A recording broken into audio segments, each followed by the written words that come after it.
my outdoor voice. And we'll have the candidates share the microphone so that they're not straining themselves, because you'll be hearing a lot more from them than you will from me. So I'll just repeat the question since we've had a little bit of a break as a refresher. So in your opinion, what does poverty look like in Stormont, Dundas, and South Glengarry? Mr. McCrae, your response, please. Well, I don't think there's a single answer. I think it's a very complex and varied aspect. I see a lot of it through the eyes of my wife, who teaches in Cornwall, and that's where she teaches the children of families who are struggling in many ways. And there are also aspects in rural areas that are different. There's, as we say in the literature here, working poor. There are people who have grown up in families who haven't worked for generations. The complexity of the issue is the problem that I don't think can be resolved with government solutions. As a farmer, I look at problems in my farm that are also complex. The managing complex variability in soils, crop genetics, and things of that nature is my specialty.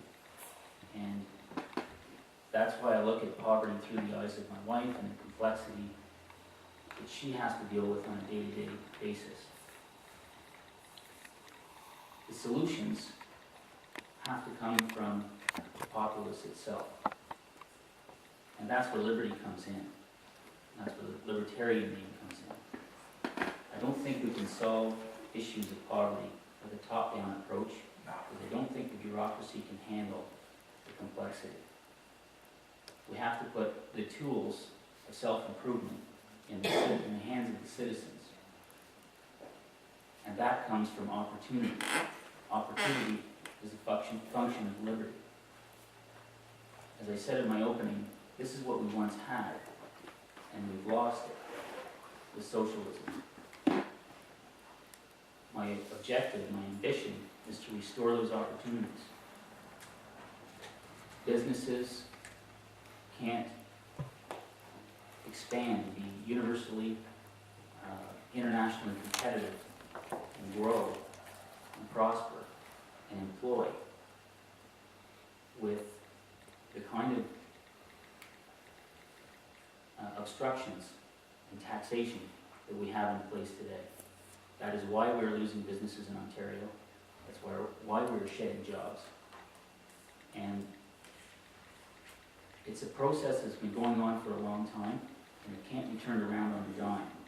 But we have to start moving back in the direction of liberty. And that's my ambition. Thanks very much.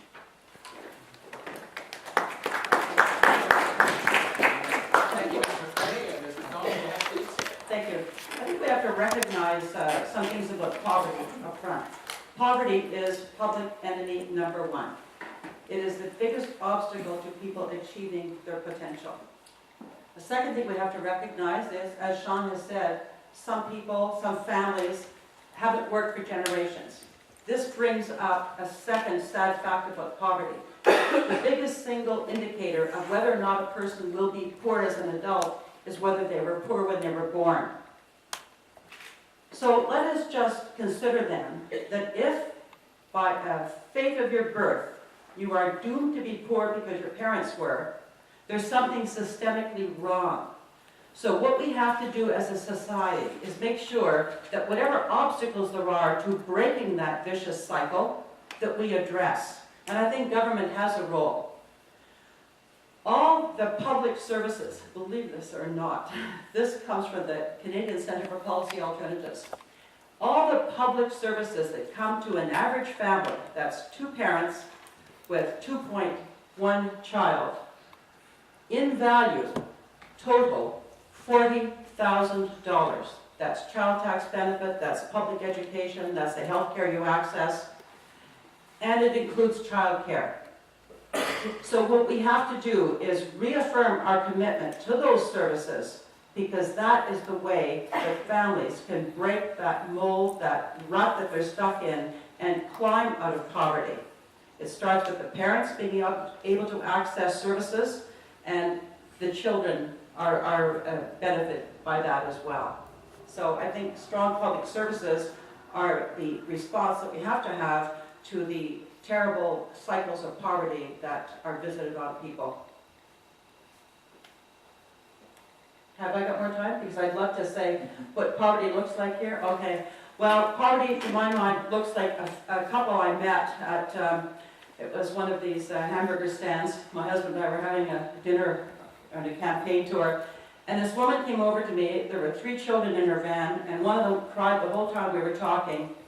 She recognized the side of my van, recognized me for a politician, and she told me just the basic outlines of her life, and she said she was looking for relief. She is a school bus van driver. She makes $900 a month, all of which, every single penny goes to pay for her husband's transportation costs so he can go to his $23 an hour job in Ottawa. We're talking a family that doesn't have a penny left over at the end of the month. And all the while she was saying this, I was conscious of that child crying in the van. And then she said 6 years they were together, and they finally splurged. They bought themselves, I think she said 32-inch TV, however small that might seem to some of you. And she said they just thought they needed a break. And after 3 months, they had to bring it back. And I thought, my God, this is where the isolation, the fragmentation of society starts. So there's something systemically wrong when 2 people work full-time and they can't make it here.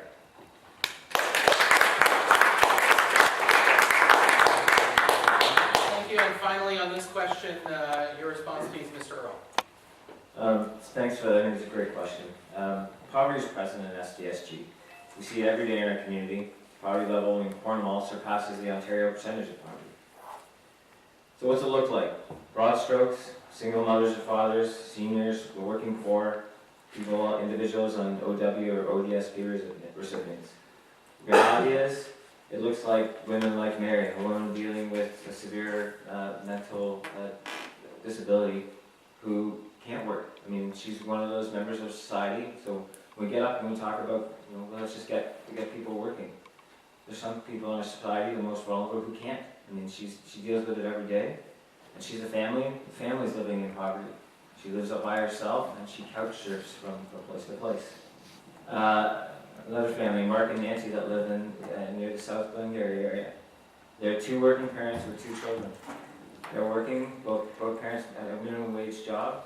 They're below the poverty line. They have 2 children who live in poverty constantly. It's over 100 people in Cornwall that couch surf. We often talk about how lucky we are to live in a beautiful city like Cornwall where there's no homeless. That's just not the truth. The homeless just looks different in our communities. They go from place to place, couch surfing wherever they can, wherever they get the time, and wherever people will let them live with them. It's people showing up at the House of Lazarus, to garden and to help garden and get the garden going so they can have healthy food. We talk often about putting food on the table. We want to get more food on the table. We need to get healthier food on the table.